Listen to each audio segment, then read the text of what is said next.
అందరికీ నమస్కారం అండి.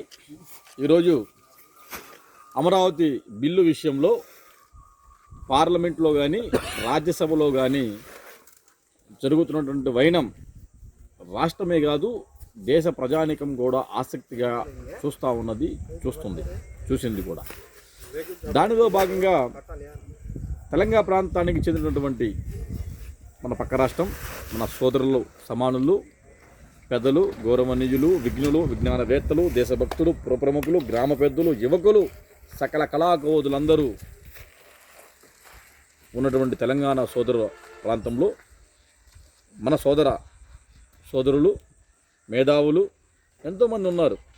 అటువంటి ప్రాంతంలో రాజ్యసభ్యులుగా ఎన్నుకున్నటువంటి లక్ష్మణ్ గారు, రేణుకా చౌదరి గారు వాళ్ళ ప్రాంతానికి సంబంధించినటువంటి తెలంగాణ ప్రాంతానికి సంబంధించినటువంటి నిధుల కొరకు, తెలంగాణ అభివృద్ధి కొరకు పార్లమెంట్లో, రాజ్యసభలో మాట్లాడతారేమని చూస్తూ ఉంటే ఆశ్చర్యకరమైన విషయం ఏంటంటే అమరావతి గురించి మాట్లాడుతూ ఉన్నారు. నేను అడుగుతూ ఉన్న లక్ష్మణ్ గారు, మిమ్మల్ని తెలంగాణ ప్రజలు రాజ్యసభకు పంపించింది ఆంధ్ర ప్రాంతంలో ఉన్నటువంటి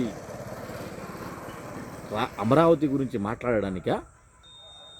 రేణుకా చౌదరి గారు మీ యొక్క ఖమ్మం ప్రాంతంలో ఉన్న సమస్యలను మరిచి అమరావతి గురించి మాట్లాడమని మమ్మల్ని పంపించడం జరిగిందా కాంగ్రెస్ పార్టీ వారు? మరీ ముఖ్యంగా మొన్న అసెంబ్లీలో బట్టి విక్రమార్క గారు చెప్తా ఉన్నారు, మా తెలంగాణ ప్రాంతం నుండి కేంద్రానికి రూపాయి జీఎస్టీ కడితే ఎగ్జాంపుల్గా 25 పైసలు మాకు తిరిగిస్తుంది అని. దాని గురించి మాట్లాడకపోగా మీరు చంద్రబాబు నాయుడు గారు మీకేమైనా, లక్ష్మణ్ గారు, చంద్రబాబు నాయుడు గారు అధికారంలోకి వచ్చిన 2 సంవత్సరాల దగ్గర నుంచి ఆంధ్ర ప్రాంతంలో నేటి వరకు కూడా అమరావతి ప్రాంతంలో తోడుతూనే ఉన్నారు వరద నీరు. ఆ వరద నీరు తోడుతున్న విధానాన్ని చూసి మా ఆంధ్ర ప్రాంతంలో ఒక సామెత పుట్టుకొచ్చింది, బతుకు తెరువు లేనివాడు 4 మోటార్లు కొనుక్కొని అమరావతికి వెళితే అబర కుబేరుడుగా మారుతున్నాడంట అనే సామెత పుట్టుకొచ్చింది. దానిలో భాగంగా ఆ కాంట్రాక్ట్ మీకేమైనా ఇస్తానని చంద్రబాబు నాయుడు గారు చెప్పారా? అందుకనే మీరు తెలంగాణ ప్రాంత సమస్యలను మరిచి ఆంధ్ర ప్రాంతానికి చెందినటువంటి రాజధాని గురించి మీరు మాట్లాడుతూ ఉన్నారు. అమ్మ రేణుకా చౌదరి గారు, మీరు కాంగ్రెస్ పార్టీలో ఉన్నారా? టీడీపీ కాంగ్రెస్ పార్టీ అటువంటి తెలంగాణలో ఎంపికైనారా? ఖమ్మం ప్రాంతంలో సమస్యలు లేవా? అసెంబ్లీ సాక్షిగా చెప్పరా అమరావతి, పిలవరా కమరావతి? ఏంటిది?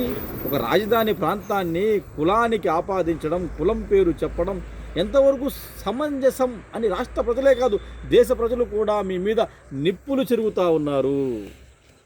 అంటే మీరేమైనా ఆలోచిస్తూ ఉన్నారా? రాజ్యసభ తర్వాత ఈ యొక్క చంద్రబాబు నాయుడు గారు ఆంధ్ర ప్రాంతానికి చూపినటువంటి భ్రమరావతికి ప్రధాన సలహాదారులుగా మీరు ఉండాలని ఏమైనా భావిస్తూ ఉన్నారా?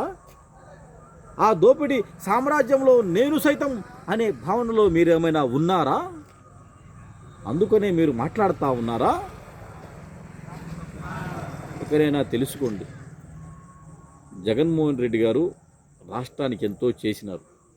ప్రజలు ఆశకు పోయి చంద్రబాబు నాయుడు గారి అబద్ధపు హామీలను, ఆయన పక్కన ఉండే బాజా భజింత్రే ఛానళ్ళ మాటలను, ఇంకొక పక్క కులనాయకుడి మాటలను నమ్మి జగన్మోహన్ రెడ్డి గారిని ఓడించారో లేక ఈవీఎంలు ఓడించారో అల్లాకే ఎరక.